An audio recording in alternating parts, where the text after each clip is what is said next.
art and automotive will always continue to go together.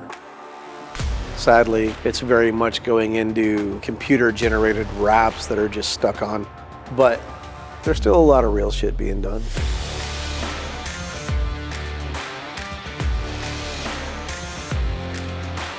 I wasn't really sure if my skill set was broad enough to pull off what I really wanted to do. This project covers a pretty broad spectrum of crazy, I guess you could say.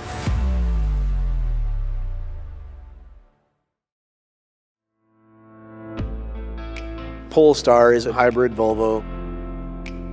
It's actually quite rad. They're a fairly conservative group. I don't think they ever would have imagined what we did to it.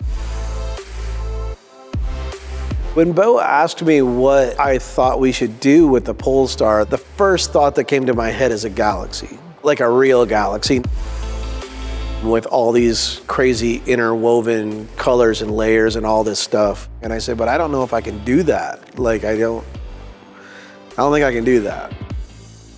I can do every kind of automotive custom paint. This is different. This is like painting a canvas to look like a galaxy. It just happens to be a car. I'm like, wait, I think my buddy Risk and I can do this.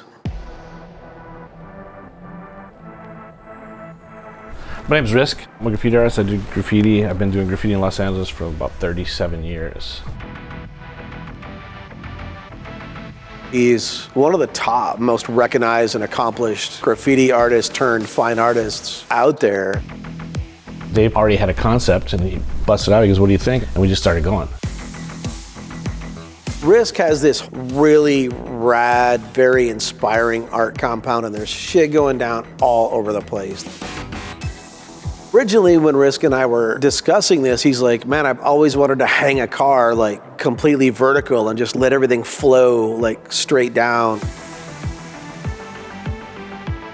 The best I could do was get a really hard 45-degree angle ramp from a used car lot.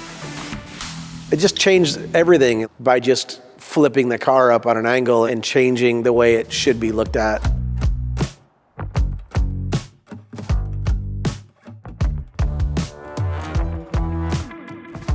We're painting it outside under trees. Shit's falling in it. He's like, it'll be fine. I'm just like a little freaked out because in my world, that's the worst thing that can happen. The way I paint is so messy, and I use a lot of water and hoses, and there's really nowhere else to paint except outside because it's so messy. Risk's method of this color wash is unlike anything I had ever seen. Like, it goes against every rule of automotive painting that there has ever been. It's a whole bunch of shit just dumped in water, like all these different colors. And it's just literally hosing, it's just running all over the place on purpose. And I was like, what the is he doing? This car's But then all that had dried down and it all sort of like bled together. And I was like, oh, now I get it. Working with another artist is always challenging, but sometimes it clicks. And this one really clicked. You know, we didn't ask each other what to do, we just did it. We're just tag teaming this thing, going back and forth. There were a lot of different tools used, the whole spectrum.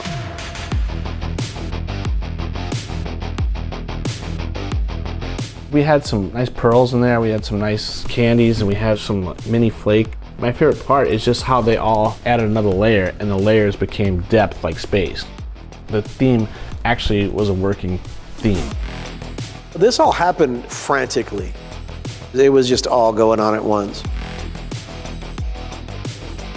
Came to the end, had him do his signature butterfly on the back. I sign it, he signed it. And then I get in this car and then drive it all the way back to the valley. And I drop it off over at gas. And I told the guy over there, I need you to clear this until the texture's gone. And he almost quit. 4 gallons of clear to bury all the shit that we did and all the things that had fallen in it.